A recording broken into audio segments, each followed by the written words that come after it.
वैदिक संस्कृति में यज्ञ एक समग्र जीवन दर्शन एवं साधना पथ। वैदिक संस्कृति का आधार। यज्ञ भारतीय संस्कृति का आदि प्रतीक है। हमारे धर्म में जितनी महानता यज्ञ को दी गई है, उतनी और किसी को नहीं दी गई।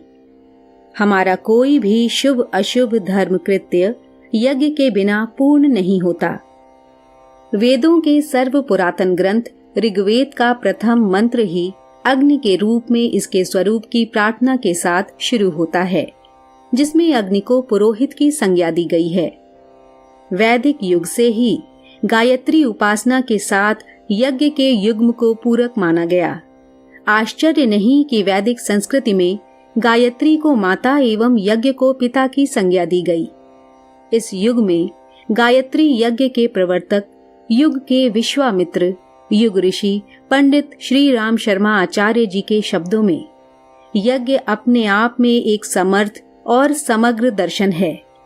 इसकी सरल और सुबोध प्रेरणाओं में मनुष्य को उदार और उदात्त बनाने के वे सारे तत्व मौजूद हैं जो संसार के किसी अन्य दर्शन में नहीं हैं। यही कारण है कि उसे भारतीय संस्कृति का पिता कहा गया है।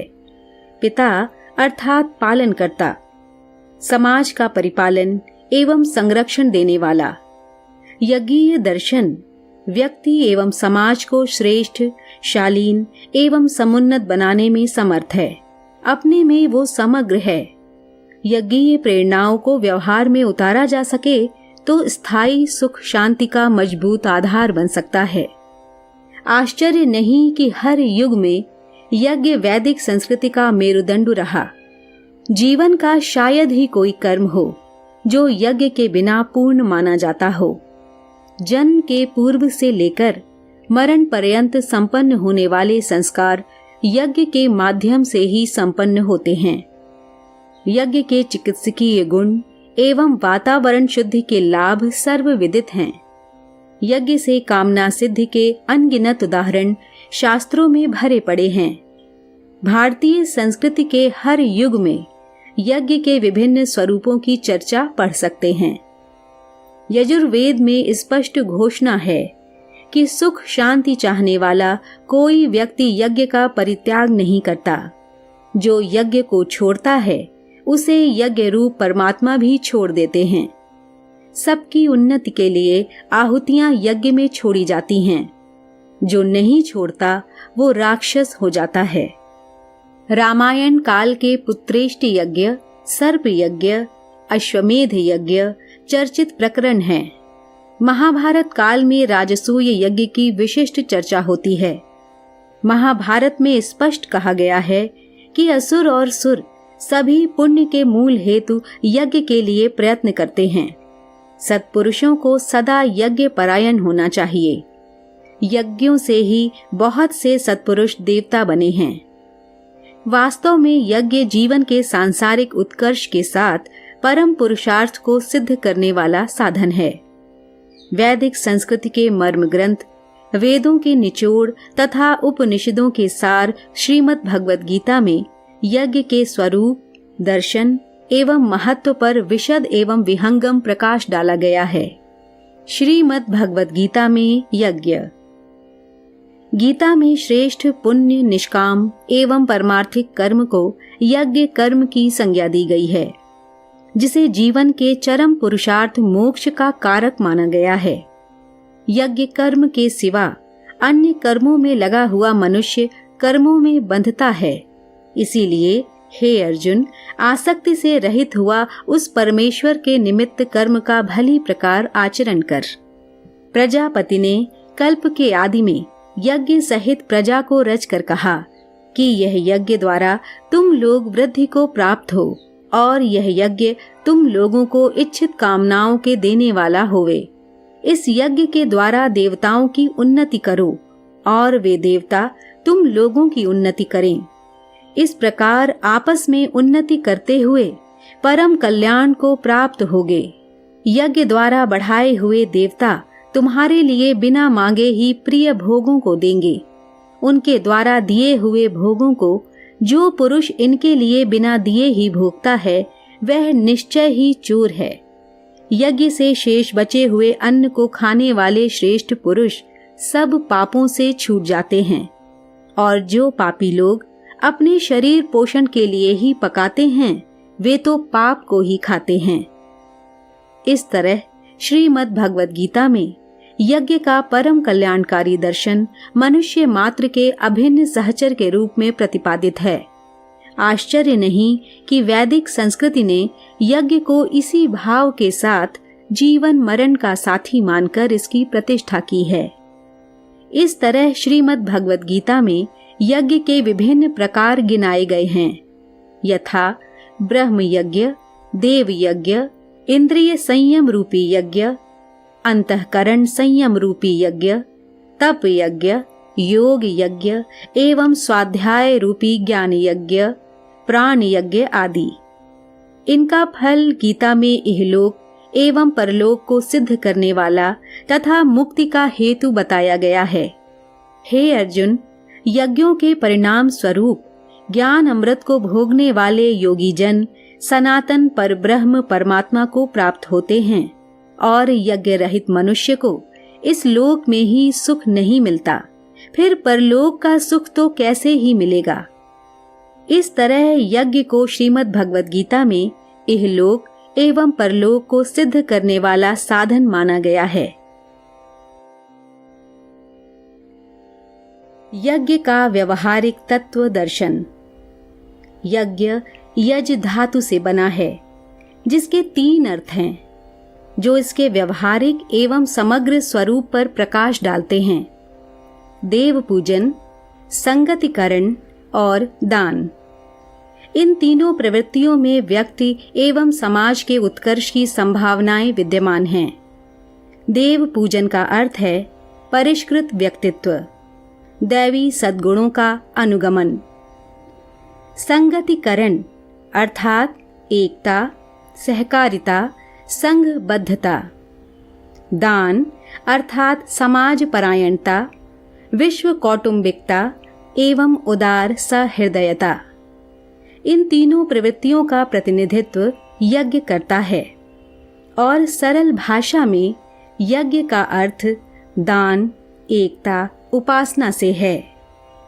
यज्ञ का वेदोक्त आयोजन, शक्तिशाली मंत्रों का विधिवत उच्चारण, विधि पूर्वक बनाए हुए कुंड, शास्त्रोक्त समिधाएं तथा सामग्रियां जब ठीक विधान पूर्वक हवन की जाती हैं, उनका दिव्य प्रभाव विस्तृत आकाशमंडल में फैल जाता है। उसके प्रभाव के फल स्वरूप प्रजा के अंतःकरण में प्रेम, एकता, सहयोग, सद्भाव, उदारता, ईमानदारी, संयम, सदाचार, आस्तिकता आदि सद्भावों का स्वयमेव आविर्भाव होने लगता है। यज्ञ अग्नि का प्रेरणा प्रवाह।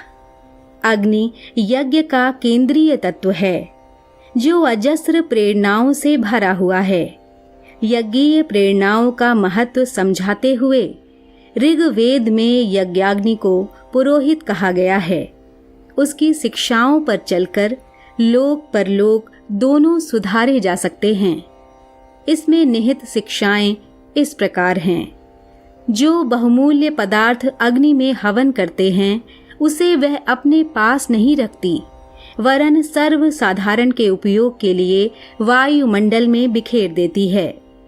इसी तरह हमारी शिक्षा, समृद्धि, प्रतिभा आदि विभूतियों का न्यूनतम उपयोग हमारे लिए और अधिकाधिक उपयोग जन कल्याण के लिए होना चाहिए। जो वस्तु अग्नि के संपर्क में आती है, उसे वह दुरदुराती नहीं, वरन स्वयं में आत्मसात करके अपने समान ही बना लेती है। जो पिछड़े या कमजोर व्यक्ति अपने संपर्क में आए, उन्हें हम आत्मसात करने और समान बनाने का आदर्श पूरा करें। अग्नि की लौ कितना ही दबाव पड़े, नीचे की ओर कभी नहीं झुकती। इसी प्रकार हम प्रलोभन, भय एवं विषम परिस्थितियों में अपने विचारों और कार्यों की अधोगति न होने दें, वरन अपना संकल्प और मनोबल अग्नि शिखा की तरह ही ऊंचा रखें। अग्नि जब तक जीवित रहती है, उष्णता एवं प्रकाश की अपनी विशेषताएं नहीं छोड़ती, उसी प्रकार हमें भी जीवन भर पुरुषार्थी और कर्तव्यनिष्ठ बनकर अपनी गतिशीलता की गर्मी और धर्म परायणता की रोशनी घटने नहीं देनी चाहिए। यज्ञाग्नि का अवशेष भस्म मस्तक पर लगाते हुए हमें सीखना होता है कि मानव जीवन का अंत मुट्ठी भर भस्म के रूप में शेष रह जाता है। अपने इस अंत को ध्यान में रखते हुए जीवन के सदुपयोग का प्रयत्न करना चाहिए। अपनी थोड़ी सी वस्तु को वायु रूप बनाकर उन्हें समस्त जड़ चेतन प्राणियों को बिना किसी अपने पराये मित्र शत्रु का भेद किए गुप्त दान के रूप में खिला देना एक विलक्षण शिक्षण है, जो एक श्रेष्ठ ब्रह्म भोज का पुण्य प्रदान करता है। वस्तुतः यज्ञ व्यक्ति के मनोवैज्ञानिक प्रशिक्षण की एक सशक्त विधा है, जिसके माध्यम से सुसंस्कारों की प्रतिष्ठापना होती है। यज्ञ अंतःकरण में श्रेष्ठ संस्कारों की स्थापना की एक सफल मनोवैज्ञानिक विधि है। यज्ञ का साधनात्मक विधान। वैदिक साधना पद्धति में यज्ञ को अनिवार्य रूप से जोड़ा गया है। आचार्य श्री के शब्दों में योगी को याज्ञिक भी होना चाहिए, जबकि 10वें हिस्से का हवन किया जाता है। यज्ञ को व्यक्तित्व के रूपांतरण के एक गहन मनोआध्यात्मिक प्रयोग के रूप में देखा जा सकता है। आचार्य श्री के शब्दों में यज्ञादि कर्मकांड द्वारा देव आवाहन, मंत्र प्रयोग, संकल्प एवं सद्भावनाओं की सामूहिक शक्ति से एक ऐसी भट्टी जैसी ऊर्जा पैदा की जाती है, जिसमें मनुष्य की अंतःवृत्तियों तक को गलाकर इच्छित स्वरूप में ढालने की स्थिति में लाया जा सकता है। गलाई के साथ ढलाई के लिए उपयुक्त प्रेरणाओं का संचार भी किया जा सके तो भाग लेने वालों में वांछित हितकारी परिवर्तन बड़ी मात्रा में लाए जा सकते हैं। यज्ञ में निहित गूढ़ मनोवैज्ञानिक सत्य को उद्घाटित करते हुए आचार्य श्री लिखते हैं कि इंद्रियां अपने अपने विषय की ओर आकर्षित होती हैं। मन सुख की कल्पना में डूबना चाहता है, बुद्धि विचारों से प्रभावित होती है, परंतु चित्त और अंतःकरण में जहाँ स्वभाव और आकांक्षाएं उगती रहती हैं, उसे प्रभावित करने में ऊपर के सारे उपचार अपर्याप्त सिद्ध होते हैं।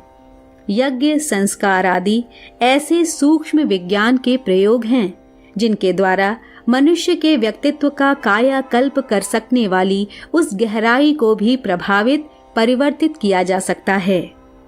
आचार्य श्री के शब्दों में यज्ञ की पहुंच अंतःकरण अंतर्मन तक सुपरमन तक है।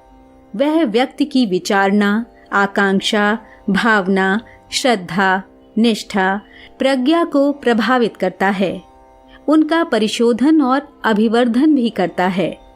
इस प्रकार यज्ञ व्यक्तित्व के रूपांतरण का एक गहरा मनोआध्यात्मिक प्रयोग है, जिससे मनुष्य के प्रसुप्त देवत्व के जागरण का प्रयोजन सिद्ध होता है।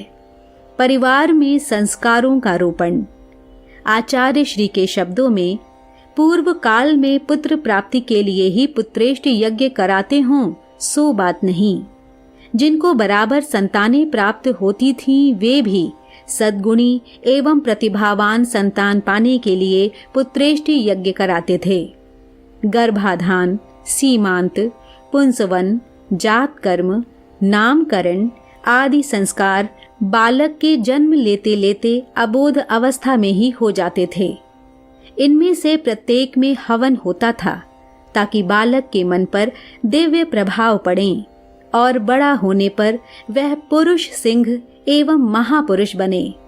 प्राचीन काल का इतिहास साक्षी है कि जिन दिनों इस देश में यज्ञ की प्रतिष्ठा थी, उन दिनों यहाँ महापुरुषों की कमी नहीं थी। आज यज्ञ का तिरस्कार करके अनेकों दुर्गुणों, रोगों, कुसंस्कारों और बुरी आदतों से ग्रसित बालकों से ही हमारे घर भरे हुए हैं। इस प्रकार यज्ञ पीढ़ियों को संस्कारित करने के अभिनव प्रयोग थे, जो पारिवारिक स्तर पर विभिन्न संस्कारों के माध्यम से संपन्न होते थे। समाज निर्माण एवं वातावरण का सूक्ष्म परिष्कार।